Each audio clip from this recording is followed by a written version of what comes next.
Hello and welcome to On Leading with Greatness. I'm Jim Salvucci of Guidance for Greatness. This week's installment, Paper Covers Rock, the amazing power of the open hand. Think of a clenched fist. What comes to mind? For most people, a fist evokes strength, aggression, and even a touch of violence. A raised fist screams defiance and declares revolutionary solidarity. A fist shaken in the face? It's a prelude to a fight.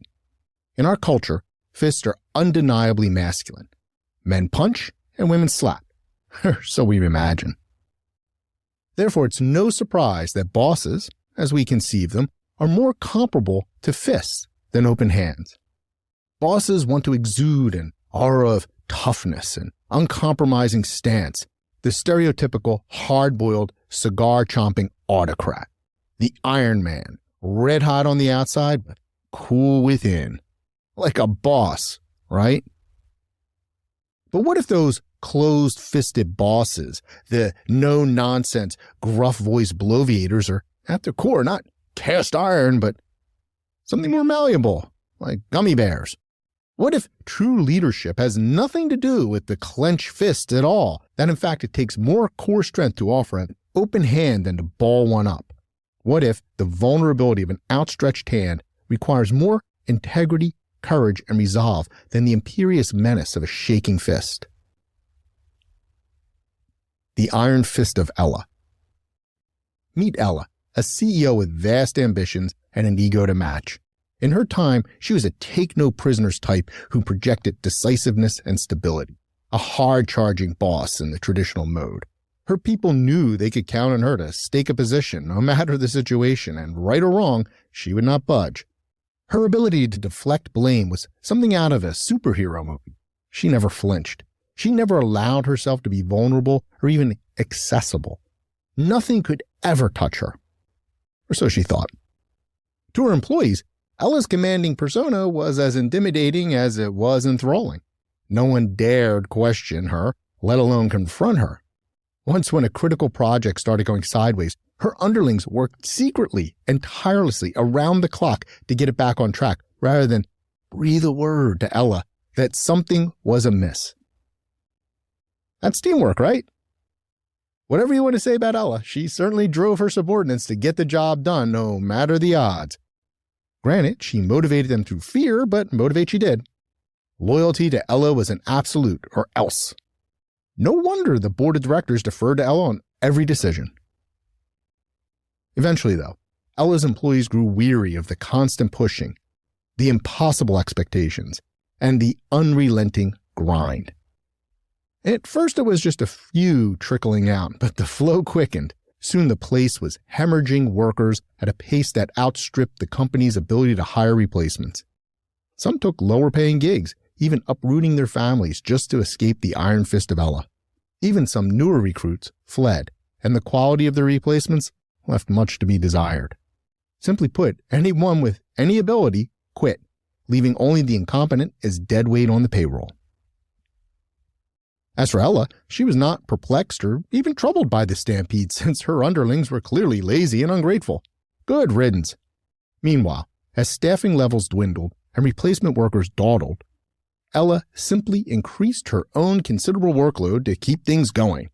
She was that clenched fist, punching her way through every obstacle, every setback, every crisis. She could punch her way through anything, she told herself. Sergio and the open palm. Now, consider the opposite approach. Sergio had some pretty wild ideas about how to be an executive. As a young manager, he had chafed at the traditional command and control management style practiced by his bosses.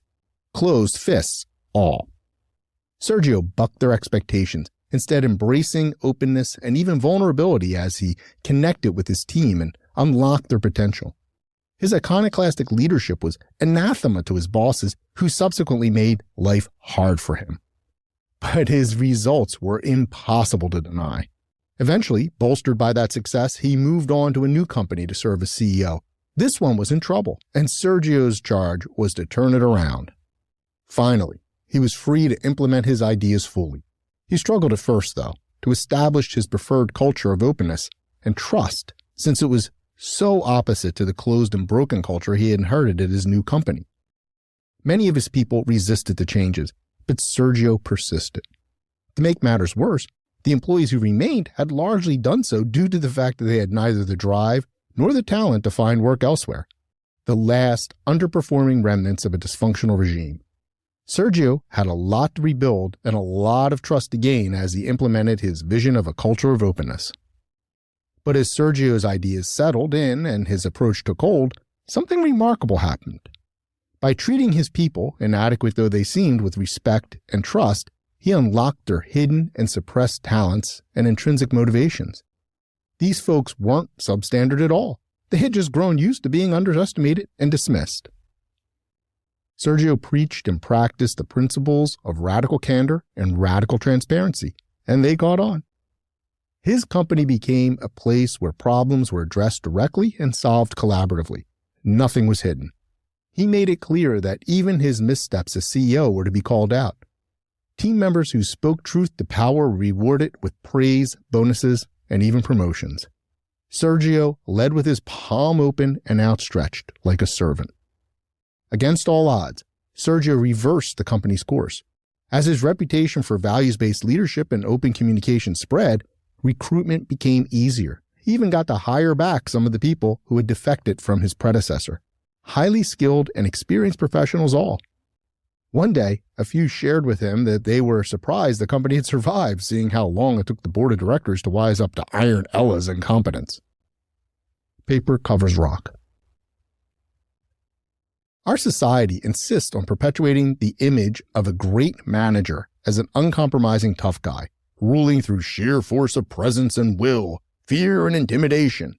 This clench-fist manager is truly like a boss, shut down, limited, defensive, isolated, and useful only for punching. The fist is no good for leading. Need convincing? When was the last time you saw someone point the way using their fist? The fist is best for threatening and knocking down, not showing and inspiring. In contrast, the open-handed manager is a leader. The open hand symbolizes welcomeness and acceptance. The open hand can guide, lift burdens, deliver a supportive pat on the back, or command a halt. Yes, the hand may be vulnerable, but it is a source of connection, growth, and progress. A clenched fist can only strike out in anger and only tear things down. And tearing down is easy. In the debate over tough guy bossing versus compassionate leadership, I'll take the open hand every time. Bosses are fists, using threats and demands to maintain order. Leaders are open hands, inspiring through trust and empowerment. Bosses are limited, closed off, and unbending. Leaders are unbounded, welcoming, and flexible. Bosses destroy while leaders build. There's more strength and resolve in an outstretched hand than in a clenched fist. One offers stagnation and fear, the other possibility and growth. When forging your leadership style, remember, true strength flows from openness, not stubbornness. The great leader is an open palm. Are you more like a closed fist or an open hand? Why have you chosen to be more like one than the other? Great leaders need to abandon closed fist models and be more like the open hand, and I can help. Unlock the great leader within. Download my free resource, the Transform to Greatness Toolkit, now at thegreatleadershiptoolkit.com. I look forward to hearing from you.